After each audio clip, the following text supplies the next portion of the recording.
Il y a 48 heures, Google DeepMind a lâché une bombe. Une IA qui joue à des jeux vidéo comme vous et moi. Mais c'est bien plus que ça. Cette nouvelle IA ne va pas se contenter de jouer, elle va raisonner, elle va apprendre, elle va s'améliorer toute seule. Et vous savez quoi ?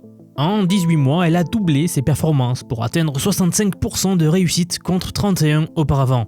Les humains, nous sommes à 76%.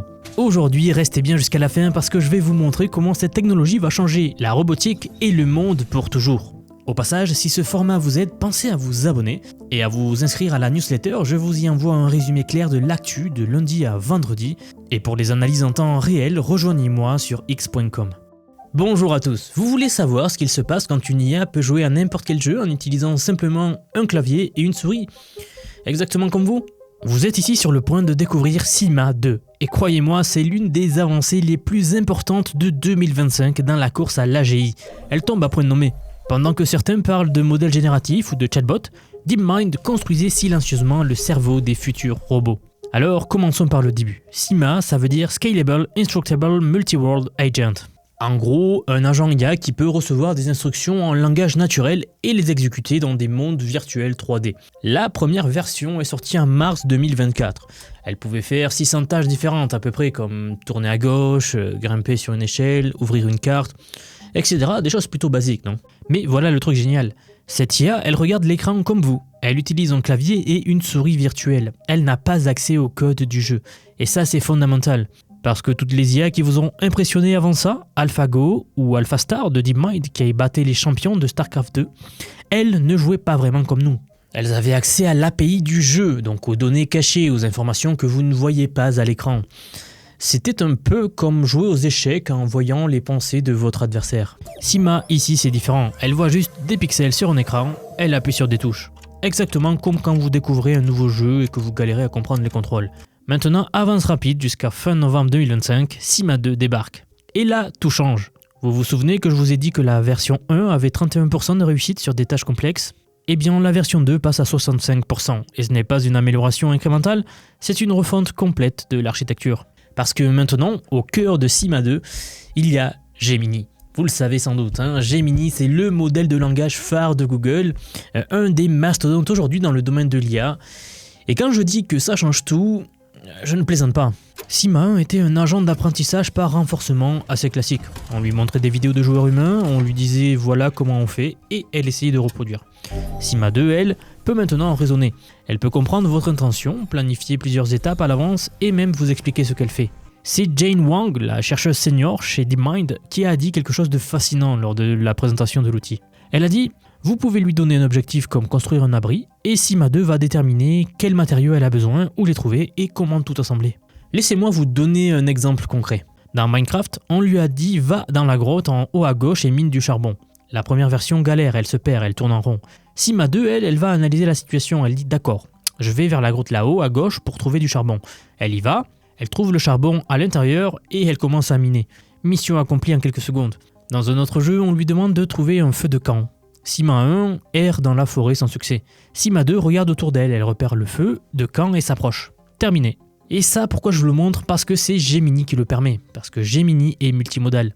C'est l'IA qui comprend le texte, les images, et il peut raisonner à travers différentes modalités. Donc si vous dessinez quelque chose et que vous dites à Sima 2 « Va trouver cet objet que j'ai dessiné », elle va le trouver dans le monde du jeu. Elle comprend même les emojis, un emoji de hache ou un emoji d'arbre par exemple. Maintenant, parlons de la généralisation. Messieurs, dames, c'est probablement l'aspect le plus impressionnant. Sima 2 a été entraîné sur plusieurs jeux commerciaux. Valheim, No Man's Sky, Goat Simulator, Teardown, etc. Des jeux complètement différents les uns des autres. Et vous savez ce qui est fou, c'est que quand on la met dans un jeu qu'elle n'a jamais vu, elle se débrouille. Sur des environnements totalement nouveaux, Sima 1 avait un taux de réussite de peut-être 2 à 3%. Sima 2 grimpe maintenant à 14%. C'est une augmentation massive. Elle apprend des concepts abstraits. Si elle apprend ce que miner veut dire dans un jeu, elle peut appliquer ce concept à récolter dans un autre jeu complètement différent. D'ailleurs, à ce propos, petite parenthèse, vous vous souvenez peut-être de mes vidéos récentes. On a parlé du départ de Yann LeCun de Meta. On a évoqué Marble, le modèle de génération de monde 3D de Fei-Fei Li, donc une personne très influente dans le domaine de l'IA. Tout ça converge vers la même direction. Créer des environnements virtuels où les IA peuvent apprendre. Mais revenons à Sima 2, parce que si je vous parle de jeux vidéo, ce n'est pas pour rien et ça ne se limite pas à ça. Donc voici maintenant le vrai tour de force. Cette IA peut s'auto-améliorer. Une fois qu'elle a appris les bases grâce aux démonstrations humaines, elle peut passer en mode apprentissage autodirigé. C'est assez brillant.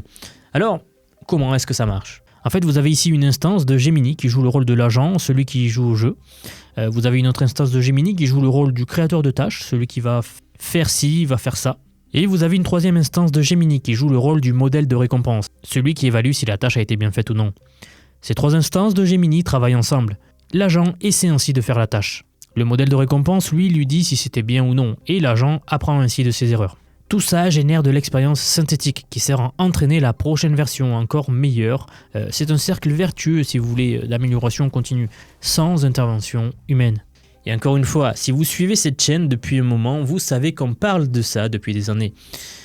Comment prendre la puissance de l'apprentissage par renforcement, l'auto-amélioration qu'on a vu par exemple avec AlphaGo, avec AlphaZero, mais pas que, et l'appliquer aux modèles de langage qui ont une intelligence générale. Eh bien, on y est. Sima 2 est probablement l'un des meilleurs exemples de cette convergence. Un agent qui peut apprendre dans des environnements divers, qui peut raisonner, qui peut s'auto-améliorer. Joe Marino, chercheur chez DeepMind, a même dit que c'est un pas fondamental vers l'AGI. Et je pense qu'il a raison. Mais attendez, parce que c'est là où ça devient encore plus fou, et c'est là où on rentre vraiment dans le domaine de la science-fiction pure, qui devient réalité du moins. Vous connaissez sans doute Genie 3, n'est-ce pas ? Si vous ne connaissez pas, c'est le modèle de génération de monde de DeepMind sorti en août 2025 qui avait fait un bruit immense lors de sa sortie. Genie 3, c'est une IA qui peut créer des environnements 3D complets à partir d'un simple prompt texte. Des mondes navigables qui n'existent pas, interactifs en temps réel, à 24 images par seconde en 720p. C'est clairement la matrice, si vous connaissez. Par exemple, vous tapez un robot qui marche dans une rue et Genie 3 génère ce monde. Vous pouvez vous déplacer dedans avec des flèches du clavier, etc. Maintenant, devinez quoi ? DeepMind a testé Sima 2 dans les mondes générés par Genie 3, des environnements que Sima 2 n'avait jamais vus. Elle a pu s'orienter, comprendre les instructions, accomplir des objectifs, dans un monde totalement nouveau généré à la volée. Est-ce que vous voyez où tout ça nous mène ? Quand je vous parlais de science-fiction, c'est exactement ça. Genie 3 peut créer un nombre infini de mondes et Sima 2 peut apprendre dans tous ces mondes-là. Vous avez un terrain d'entraînement illimité pour développer une intelligence générale. Ce n'était pas un accident. DeepMind n'a pas développé deux projets séparés et se sont dit « Oh tiens, ça marche bien ensemble ». Non. C'était clairement la stratégie dès le départ. Des agents IA qui tournent dans des simulations et qui s'améliorent infiniment. IA plus simulation égale amélioration exponentielle. C'est la formule magique. Et on voit les tout premiers embryons de ça prendre forme d'ailleurs. Cependant, attention, il y a encore des limites bien sûr. Sima 2 a du mal avec des tâches très longues, qui nécessitent beaucoup d'étapes. Elle a une mémoire relativement courte. Contrôler des mouvements précis avec une souris et un clavier dans des scènes 3D complexes, c'est encore difficile. DeepMind le reconnaît, mais regardez les progrès en 18 mois. Si cette trajectoire continue, dans combien de temps Sima 3 ou Sima 4 dépassera les humains ? 2, 3 ans, 4 ans ? Et c'est là que je veux que vous réfléchissiez à quelque chose. Chaque fois qu'une IA n'est pas aussi bonne que les humains, les gens se disent « Ah, vous voyez, les humains sont supérieurs. L'IA ne pourra jamais faire ça. » Puis 12 à 18 mois passent, l'IA s'améliore, elle se rapproche des humains. Et ces mêmes personnes disaient « Ouais, mais on est encore meilleur. » Puis l'IA dépasse les humains, et ces personnes passent à la prochaine chose que l'IA ne peut pas faire. Ça s'est passé comme ça avec la reconnaissance d'images, ça s'est passé comme ça avec le Go, ça s'est passé comme ça avec StarCraft 2 et avec les jeux vidéo en général. Alors, une question honnête, ouverte à débat. Pensez-vous vraiment qu'il y a une ligne magique que les machines ne peuvent pas franchir ? L'histoire de l'IA nous dit que non. Il n'y a pas d'asymptote au niveau de performance humaine. Les machines traversent cette ligne et continuent. Maintenant, parlons de ce qui compte vraiment, vous l'aurez compris, la robotique.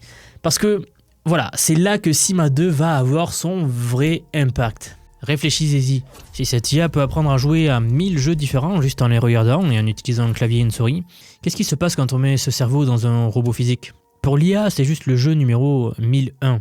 Elle perçoit toujours des pixels. Sauf qu'au lieu d'être rendue en 3D par un moteur de jeu, c'est une caméra qui regarde le monde réel.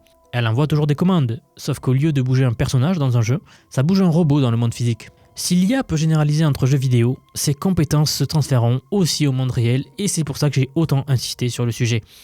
Navigation, d'outils, compréhension d'instructions complexes, collaboration avec des humains, etc. Ce sont exactement les blocs de construction nécessaires pour les futurs robots. Des robots qui peuvent s'adapter, apprendre de nouvelles tâches, travailler dans des environnements qu'ils n'ont jamais vus, et non pas des robots qui suivent des scripts préprogrammés. Non, des robots avec une vraie intelligence incarnée. Et vous savez, petite anecdote, il y a cette idée célèbre dans le monde de la recherche en IA que l'on appelle la leçon amère de Rich Sutton. Donc, en gros, ça dit que sur le long terme, les systèmes d'IA les plus puissants viennent de méthodes qui apprennent automatiquement, donc à partir de leur environnement, à partir de données et de calculs. Pas de règles codées à la main par des humains, pas d'expertise dans des domaines préprogrammés. Juste créer un terrain de jeu et laisser l'IA apprendre toute seule, par essai et erreur. Et c'est exactement ce que l'on voit ici, on crée des millions d'environnements virtuels. On laisse Sima 2 jouer, explorer, échouer, réessayer, s'améliorer. Et au fil du temps, ça bat toutes les astuces qu'on pouvait coder nous-mêmes. C'est ça l'avenir. Parce qu'une fois qu'une version open source de Sima 3 ou Sima 4 sortira, et elle sortira, ces agents vont être dans tous vos MMO préférés. Ils vont farmer, ils vont monter de niveau, ils vont collecter des ressources, ils vont même communiquer entre d'autres joueurs, faire des équipes, coopérer entre eux. Et je me demande si à ce moment-là, on va réaliser qu'ils sont peut-être plus agréables à fréquenter que certains joueurs humains. Alors résumons, Sima 2 double ses performances en 18 mois pour atteindre 65% de réussite sur des tâches complexes contre 76% pour les humains aujourd'hui. Elle peut raisonner, converser, s'expliquer grâce à Gemini. Elle peut s'auto-améliorer sans intervention humaine. Elle peut même jouer dans des mondes générés à la volée par Gemini 3. Et surtout, toutes ces compétences sont transférables à la robotique. C'est un pas majeur vers l'AGI. Et dans cette course folle où tout le monde parle des modèles de raisonnement, des chatbots plus intelligents, Google DeepMind construit l'avenir tout simplement, silencieusement, enfin, j'ai envie de dire de manière un peu plus bruyante maintenant, qui sont les fondations des robots, qui vont peupler notre monde dans 5 à 10 ans, peut-être 15 ans max. Des robots qui peuvent apprendre, s'adapter, comprendre des instructions complexes, travailler avec nous. Alors, si après tout ça, vous vous dites que l'IA va transformer absolument tout dans votre vie professionnelle, personnelle, que vous allez devoir apprendre à utiliser ces outils pour rester compétitif, que peut-être vous devriez vous former sérieusement à l'IA pour ne pas vous faire distancer, vous avez raison, et j'ai justement quelque chose pour vous. J'aimerais vous dire que depuis quelques mois déjà, j'ai construit un programme d'apprentissage unique. Je vous apprends l'IA sous tous ses aspects. C'est un parcours pensé pour vous transmettre tout ce que je sais. Alors non seulement sur les modèles comme ChatGPT, Gemini de Google, Grok que l'on vient de voir, mais bien d'autres. Je vous montre surtout en fait la manière de les intégrer concrètement dans votre vie, dans votre travail, dans vos projets. Et ce, que vous soyez salarié, indépendant, entrepreneur ou même à la retraite, nous avons beaucoup de retraités dans la communauté. J'ai récemment sorti la plus grosse mise à jour à ce jour de la formation. Ça fait un petit moment que j'en parlais, mais ça y est, elle est là, elle est en ligne. Donc, un module entièrement dédié à l'automatisation par IA. Autrement dit, la création des agents IA, des espèces de salariés virtuels qui vont travailler pour vous et tout faire pour vous. En somme, vous faire gagner des heures et des heures et des heures. Vous êtes déjà plus de 4500 personnes à avoir rejoint ce programme, donc nous approchons des 5000, merci pour le soutien. Et enfin, sachez qu'il n'y a pas besoin d'être développeur, pas besoin d'avoir un profil technique, je vous prends par la main, et pas à pas avec des leçons vidéo claires, des cas pratiques concrets, on voit tout ce qui touche à l'IA. Dernier point, mais pas des moindres, si vous nous rejoignez aujourd'hui, vous aurez accès à toutes les évolutions du futur sans surcoût, accès illimité à vie à tout ce que je veux vous apprendre. Donc aujourd'hui c'est un paiement unique, ce n'est pas un paiement mensuel, c'est juste un paiement unique et vous aurez accès à vie à toutes les mises à jour que je vais faire en permanence et que je fais en ce moment même. Si cela vous intéresse, vous avez les liens en dessous de la vidéo, donc soit en description, soit en commentaire épinglé pour nous rejoindre. Dans tous les cas, moi je serai très heureux de vous accueillir dans le programme. Si vous êtes encore là, merci d'avoir regardé jusqu'au bout et je vous dis à très vite pour la prochaine vidéo.